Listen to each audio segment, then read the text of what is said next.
And more controversy in the alleged plot to murder Khalistani terrorist Gurpatwant Singh Pannun in the United States of America. And all this on the backdrop of FBI Director Christopher Wray's upcoming visit to India. Well, Washington, which sees India as a strategic partner, is now urging New Delhi, and I'm quoting here, hold accountable those behind the murder plot of the Khalistani terrorist.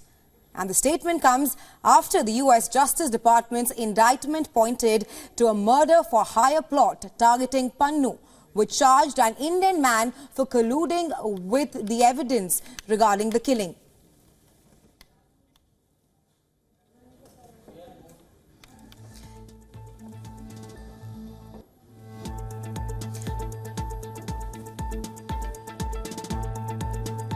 In response, New Delhi has expressed concern about one of its government officials being linked to the plot, from which it dissociated itself as being against government policy. Last week, New Delhi had announced its decision to formally probe the concerns aired by the US and take required follow-up actions on the same.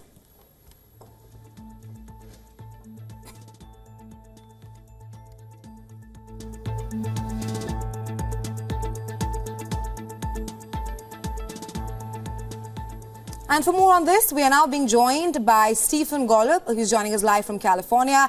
Mr. Golub is an international affairs expert and a political analyst. Welcome to the show, Mr. Golub. Thanks for having me. Right, Mr. Golub, on one hand, Washington has called India its strategic partner, while on the other hand, it has urged India to hold accountable those who are behind the alleged plot to kill Khalistani terrorist Gurpatwant Singh Pannun. The paramount question being that if Washington calls New Delhi a strategic partner, shouldn't it be helping India in its war against terrorism?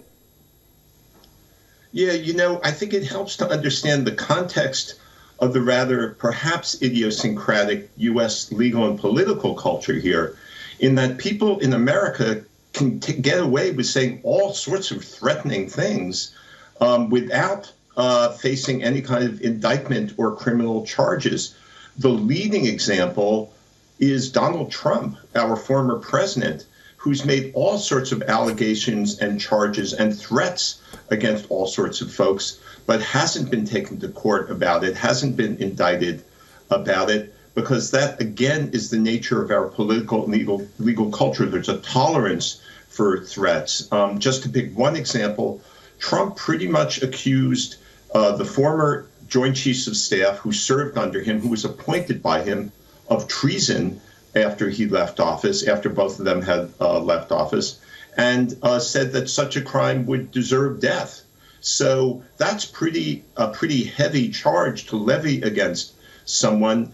And given Trump's influence, he really could trigger someone else who's a follower of his to go forward with and act on such a threat. Now, to respond to more directly to your yes, on-point question, I think the United States would need evidence of Pannun actually in being involved with a terrorist plot in order to take action to extradite him. And the fact that this FBI director is flying to India to talk with your government, and that your own government seems to be taking these charges by the U.S. of a plot to kill this fellow very seriously, would seem to indicate that perhaps it's not a black and white situation.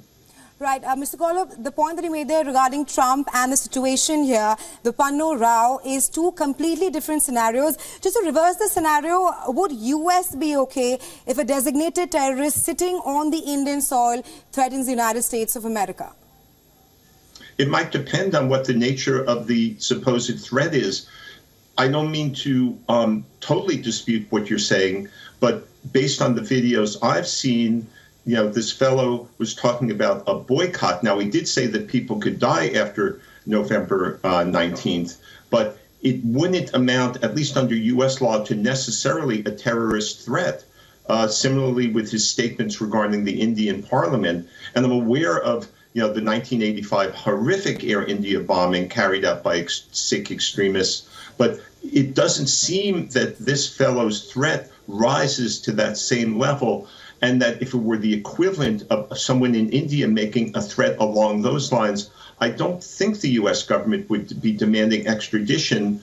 I shouldn't call it a threat, making a statement along those lines. No, I don't think the U.S. government would be making a demand for extradition. Mr. Golub, just a few days ago, Pannu threatened that he would attack the Indian Parliament before or on December 13th. And in the last few weeks, we've seen that the Indian government, it has rather provided the US with evidence of terrorist acts on their soil. Evidence has been provided, but no action has been taken. My question to you is that what do you think the US can do at the moment to diffuse tensions?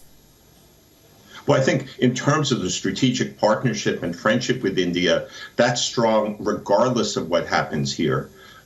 Nations can sometimes disagree about matters, including serious national security matters, and still maintain that partnership in view of all sorts of common economic, diplomatic, and strategic interests, including, for example, China. So I don't think the partnership is threatened or the U.S. means to demean the partnership. I guess I return to the point that, well, what proof is there that this fellow is actually engaged in terrorist acts?